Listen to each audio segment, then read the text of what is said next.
মোৰ নাম মোহাম্মদ চাহাবুদ্দিন আহমেদ। ঘৰ ক'ত আপোনাৰ? ঘৰ যোৰহাট কাকজান।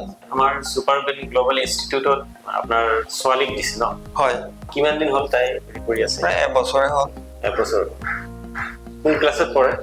তাক 9ৰ পৰা এবাৰ 10লৈ পাইছে। এনে কেনেকুৱা পাইছে? তাই আগতে কেনেকুৱা আছিলে আৰু এতিয়া কিবা পৰিৱৰ্তন পাইছে নেকি? এতিয়া পৰিৱৰ্তন পোৱা হৈছে। আগতে পঢ়াত বৰ ৰাপ নাছিলে, এতিয়া বৰ্তমান যিখন পঢ়ে সেইখন ভালকে পঢ়ে আৰু পঢ়াটো মনতো ৰয়। পৰীক্ষাটো এনেই বেয়া কৰা নাই, ঠিকেই কৰিছে বাৰু। এইটো আগতে কি মেমৰিটো অকণমান হেৰি আছিলে? অলপ কম আছিলে। কম আছিলে। এতিয়া চব মানে হেৰিটো হৈছে, বুজা শক্তিটো বাঢ়িছে।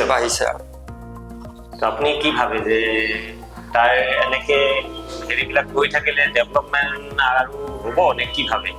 তেনেকে লৈ থাকিলে আৰু ডেভেলপমেণ্ট হ'বগৈ পিছলে। আমি এতিয়া কিমানটো আগ্ৰহ কৰোঁ এইটো আমাৰ ওপৰত। ঠিক আছে, ধন্যবাদ।